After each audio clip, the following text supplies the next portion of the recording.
Present teacher.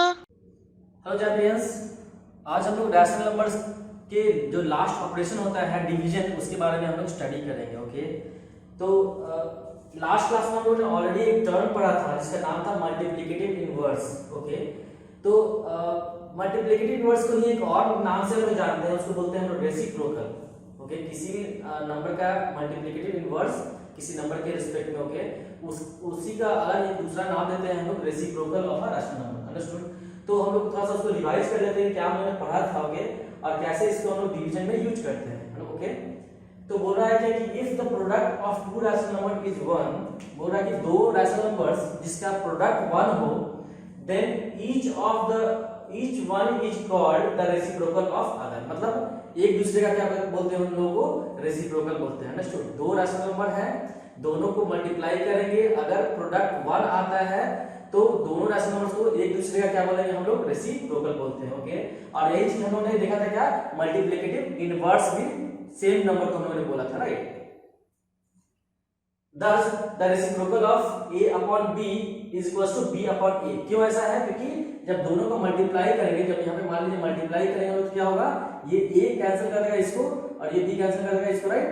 1 1, right. तो value क्या आ जाएगा 1। इसीलिए हम लोग बोल रहे हैं क्या कि reciprocal of a upon b equals to b upon a, या फिर मैं बोलूं कि multiplicative inverse of a upon b is equals to b upon a। दोनों टर्म का सेम मतलब होता है। ओके, नाउ कुछ फैक्ट्स हैं, तो वो बता रहे हैं क्या कि reciprocal of 0 does not exist.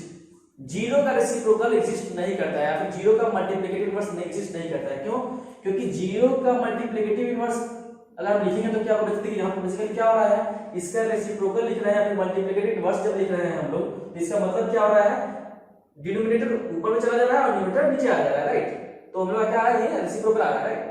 तो अगर सेम केस हम लोग 0 का केस में करें तो क्या आ जाएगा, 1/0 हो जाएगा, यहाँ पे 0.1 है, राइट। तो ये क्या होगा, इसका रेसिप्रोकल क्या हो जाएगा, 1/0 हो जाएगा। तो हमको पता है कि 0 से डिवीजन क्या होता है, नॉट डिफाइंड होता है। किसी भी नंबर को 0 से डिवाइड नहीं कर सकते हैं। अंडरस्टूड? तो इसलिए बोल रहा है कि reciprocal of 0 does not exist, ये फर्स्ट पॉइंट है। सेकंड बोल रहा है कि रेसिप्रोकल ऑफ 1 इज 1। 1 एक ऐसा नंबर है, ओके, जो जिसका रेसिप्रोकल क्या होता है, 1 itself होता है, सेम नंबर होता है। उसी तरह से रेसिप्रोकल ऑफ -1 इज 1। तो ये दो नंबर है, 1 और -1, बेसिकली इसका रेसिप्रोकल क्या होता है, तो वो नंबर itself वो सेम नंबर होता है, ठीक है ना, कोई दूसरा नंबर नहीं मिलता है। अगर आप मैं दूसरा एग्जांपल लूं तो 4/5 मान लीजिए मैं बोलूं, इसका रेसिप्रोकल क्या होगा, 5/4। तो ये जो नंबर मुझे मिल रहा है, ये नया नंबर मिल रहा है, राइट। ये जो नंबर मुझे मिला, इसका रेसिप्रोकल ये क्या है, नया नंबर है, राइट। बट 1 और -1 के केस में क्या है, दोनों का रेसिप्रोकल क्या होता है, वो सेम नंबर इटसेल्फ होता है, ठीक है। और तो हमने पहला क्या पढ़ा था कि 0 का रेसिप्रोकल एग्जिस्ट नहीं करता है। अंडरस्टैंड? चलिए अब आते हैं हम लोग डिवीजन पे, कि कैसे दो रैशनल नंबर्स को डिवाइड करते हैं। बोल रहा है कि if a upon b and c upon d are two rational numbers, ये क्या है, दो रैशनल नंबर्स दिए गए हैं, okay, such that c upon d is not equal to 0। मतलब बोल रहा है कि सेकंड रैशनल नंबर जो है जिससे हम डिवाइड कर रहे हैं वो 0 नहीं होना चाहिए। अंडरस्टूड? जो सेकंड नंबर से मैं जो डिवाइड कर रहा हूं c upon d, वो 0 नहीं होना चाहिए। क्यों? कि अगेन मैं बोलूंगा आपको यही बात कि 0 से डिवीजन जो होता है वो पॉसिबल नहीं होता है, वो डिफाइन नहीं किया जाता है, राइट। इसीलिए इसको हम लोग बोल रहे हैं कि 0 नहीं हो सकता है। ये 0 इसका मतलब हो सकता है, बट ये नंबर जो जिससे हम डिवाइड कर रहे हैं वो 0 नहीं हो सकता है, और रैशनल नंबर 0 नहीं हो सकता है। तो अगर ये दोनों रैशनल नंबर है तो डिफाइन कैसे करते हैं हम लोग डिवीजन, तो a upon d divided by c upon d को लिखते हैं हम लोग a upon b मल्टीप्लाइड, यहाँ पे डिवीजन को हम लोग किसमें चेंज कर दिया है, मल्टीप्लिकेशन में, और c upon d का क्या हमने लिखा है, रेसिप्रोकल लिखा है, ठीक है ना। बेसिकली बोल क्या रहा है कि अगर दो रैशनल नंबर्स को डिवाइड करना हो तो पहले नंबर को मल्टीप्लाई कर देते हैं दूसरे नंबर के रेसिप्रोकल से। अंडरस्टूड? तो जो रिजल्ट आता है बेसिकली सेम आता है, ठीक है ना। तो a upon b मैंने लिख दिया यहाँ पे, reciprocal of c upon d क्या होता है, तो c upon d का रेसिप्रोकल क्या हो जाएगा, d upon c। तो मैंने यही लिख रखा है, ठीक है ना। अब देखिए यहाँ पे डिवीजन था तो यहाँ पे मल्टीप्लिकेशन हो गया है, यहाँ पे c upon d था तो यहाँ पे d upon c हो गया है। अंडरस्टूड? तो ये एक बात और बताता है कि है जो हम बार बार रिपीट करते हैं इस चीज को, कि डिवीजन क्या होता है, वो मल्टीप्लिकेशन का ही रिवर्स प्रोसेस होता है, उल्टा प्रोसेस होता है। अंडरस्टूड?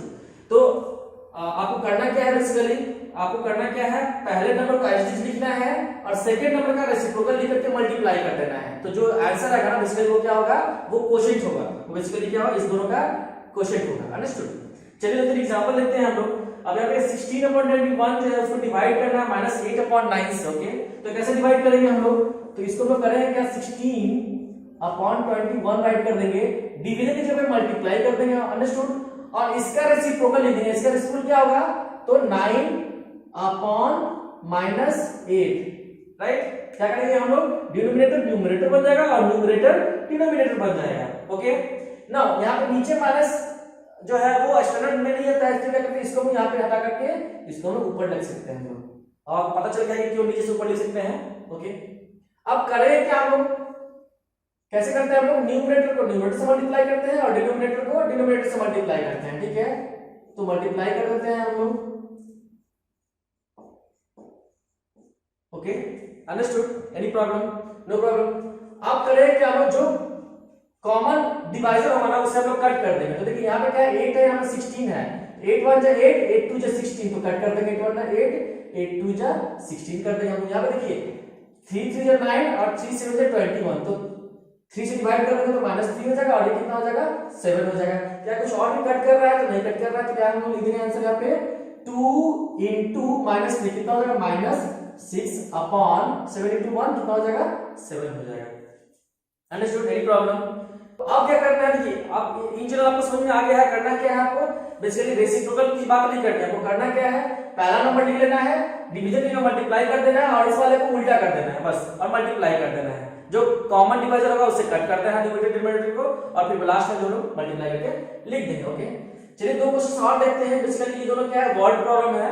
तो वर्ड प्रॉब्लम में हम लोग करते क्या है? बेसिकली देखिए ये वाला क्वेश्चन में डायरेक्ट डिवाइड करना था, बट इसमें क्या है, आपको वर्ड प्रॉब्लम है तो आपको लिखना पड़ता है क्या आपको इन्फॉर्मेशन दिया गया है। अंडरस्टूड? और उसके ऊपर हम सॉल्व करते हैं। तो बोला by what number should -3/8 be divided to get this number? मतलब कौन सा ऐसा नंबर है जिससे what number should this be divided, मतलब किस नंबर से इसको डिवाइड करना है। ठीक है ना? बेसिकली आपको एक नंबर फाइंड करना है जिससे इसको डिवाइड करना है। दिस शुड बी डिवाइडेड मतलब इसको डिवाइड करना है। तो ले लेते हैं कि let the number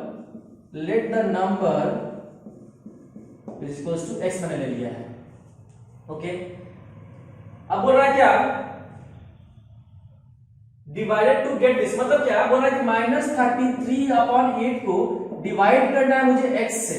okay, to get this मतलब जब डिवाइड करेंगे तो मेरे पास क्वोशिएंट क्या मिलेगा? तो मिलेगा -11/2। Understood? Any problem?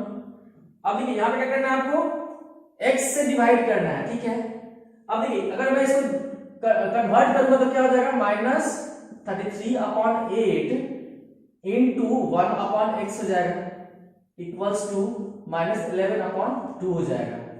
Understood? Any problem? अब ये दोनों इससे मल्टीप्लाई होगा, ये दोनों इससे मल्टीप्लाई होगा, राइट? तो चलिए हम लोग कर लेते हैं। तो -33/8 into x इक्वल्स टू -11/2 आ गया, राइट? अब देखिए मुझे x को अलॉन करना है और x ऊपर मुझे चाहिए। ठीक है ना? तो पहले मैं x को इधर भेजूंगा मैं।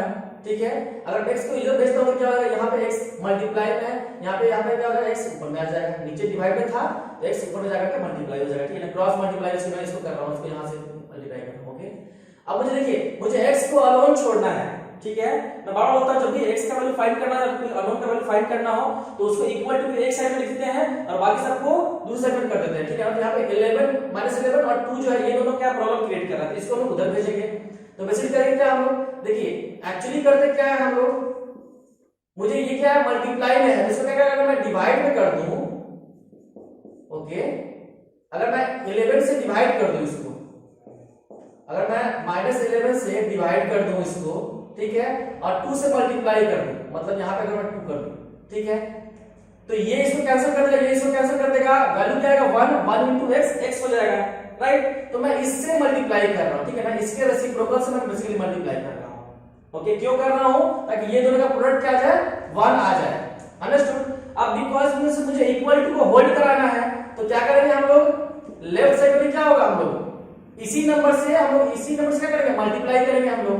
तो मल्टीप्लाई कर देते हैं हम लोग 2/-11 कर दिया हम लोग ने।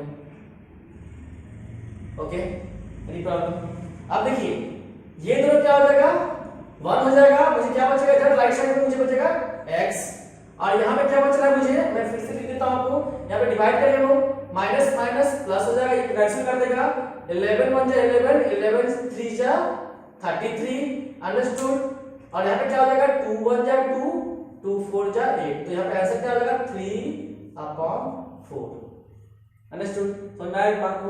मैं एक चीज यहाँ पे और बताना चाहूंगा आपको, बहुत बार हम लोग जो है ना यहाँ से इस स्टेप से इस स्टेप पे आते हैं, हम लोग इस स्टेप से हम लोग इस स्टेप पे कैसे आते हैं, हम लोग इस स्टेप से हम लोग करते हैं इस, हम लोग यहाँ पे एक चीज और सीखेंगे क्या कि यहाँ पे करना क्या है बेसिकली, हम लोग को ये बताया जाता है बेसिकली कि जब मुझे x को अलोन करना तो करते क्या है कि 2 जो है नीचे डिवीजन में है तो ऊपर भेजेंगे, उधर उस साइड में भेजेंगे तो डिवीजन क्या हो जाता है, चेंज होता है, मल्टीप्लाई हो जाता है, राइट। यहाँ पे 11 माइनस 11 मल्टीप्लाई में है तो जब इक्वल टू के अदर साइड में जाएगा तो डिवाइड हो जाता है, बट मैं आपको एक्सप्लेन किया कि एक्चुअली होता क्या है, एक्चुअली होता क्या है बेसिकली ये होता है, ये स्टेप मैंने जो किया आपको ये होता है, बट हम लोग को ये समझ में आता है ना कि बेसिकली हम लोग किया क्या है, बेसिकली ये क्या किया हम लोगों ने, इसको यहाँ पे बेसिकली ये वैल्यू क्या है, ये वैल्यू x है, तो अगर इसको दोनों कंपेयर करें हम लोग, ये वाले स्टेप को और ये वाले स्टेप को कंपेयर करें तो हम लोग को क्या समझ में आ रहा है कि बेसिकली 2 क्या था नीचे था, जब इक्वल टू उधर चला गया तो ऊपर में आ गया, माइनस 11 ऊपर था मल्टीप्लाई में था, तो जब इक्वल टू के लेफ्ट साइड में आया तो डिवीजन में हो गया, दिख रहा है आपको? तो हम लोग को ये लगता है बट एक्चुअली होता क्या है, ये होता है एक्चुअली, अंडरस्टूड। तो ये आपको सेकंड क्वेश्चन आपको समझ में आ गया होगा कैसे हम लोग करते हैं ये काम, अंडरस्टूड। लास्ट क्वेश्चन देखते हैं, बोला कि the cost of 3 and 3/4 metre of cloth is this much, मतलब इतना मीटर क्लॉथ है उसका कॉस्ट दिया हुआ है इतना rupees, find the cost of cloth पर मीटर क्लॉथ का कॉस्ट बता रहा है, ठीक है। तो अब करेंगे क्या हम लोग, देखिए यहाँ पे क्या यूनिटरी मेथड यूज करेंगे, ठीक है ना, कैसे यूनिटरी मेथड यूज करेंगे, since cost of this metre, अब देखिए इतना मीटर को हम लोग लिख सकते हैं, इसको हम लोग क्या कर सकते हैं, हम लोग एक तरह से बेसिकली क्या है मिक्स्ड फ्रैक्शन की तरह काम कर रहा है नहीं, तो मिक्स्ड को हटा करके हम लोग इसको हम लोग सिंपल तरह से लिख सकते हैं, हम लोग 4 3 जा 12, 12 प्लस 3 15/4 मीटर, तो बोल रहा है cost of this much metre is how much, इतना। अब इसको भी क्या करेंगे हम लोग, देखिए मिक्स्ड में है तो इसको हम सिंपल फॉर्म में लिख देंगे, तो क्या हो जाएगा 18 4 जा 72 प्लस 3 75, तो 75/4 रुपीज, ओके। अब पूछ रहा है कि बताइए कि पर मीटर मतलब 1 मीटर का कॉस्ट पूछ रहा है, तो ये बोलेंगे hence cost of 1 metre cloth is क्या लिख दिए। अब देखिए यूनिटरी मेथड में हमेशा ये चीज ध्यान रखना आपको रहता है कि यहाँ पे देखिए लेंथ कम हो रहा है तो क्या यहाँ पे अमाउंट जो पैसा हम पे करेंगे वो कम करेंगे ज्यादा करेंगे, तो अगर कम का सेंस आएगा तो हम लोग क्या करेंगे, हम लोग डिवाइड करते हैं, अंडरस्टूड। तो यहाँ पे क्या करेंगे, हम लोग डिवाइड करेंगे, इससे डिवाइड करेंगे, सॉरी इसको डिवाइड करेंगे किससे, तो इस वाले वैल्यू से डिवाइड करेंगे हम लोग, ओके। और यहाँ पे क्या जाएगा रुपीज, ओके। अब देखिए डिवाइड करना है तो क्या करेंगे हम लोग, ये क्या होगा ऊपर नीचे हो जाएगा और यहाँ पे मल्टीप्लिकेशन हो जाएगा, तो 75/4 इनटू 4 ऊपर चला जाएगा और 15 नीचे चला जाएगा, ओके। जो कट होगा कट कर देंगे हम लोग, ओके। तो 4 बन जा 4 4 बन जा 4, ओके, एंड 75 और 15 बन जा 15 5 जा 75, तो बेसिकली आंसर कितना हो जाएगा, तो RS 5 रुपीज, ठीक है। ये 5 रुपीज आपको आंसर आ जाएगा, अंडरस्टूड। तो देखा आपने कि कैसे हम लोग डिवीजन कर सकते हैं, मैंने आपको इसके थ्रू आपको ये भी बताना चाहा कि कैसे जब इस तरह के नंबर्स हो, ठीक है ना, तो कैसे हम लोग डिवाइड करते हैं, तो वो भी आपको मैंने एक्सप्लेन कर दिया, और कैसे राइट करते हैं वर्ड प्रोडक्ट को वो भी मैंने आपको बता दिया, ओके। तो आई होप कि आपको अब डिवीजन से कोई प्रॉब्लम आपको आएगा रैशनल नंबर से तो आप कर सकते हैं, ओके। Thank you.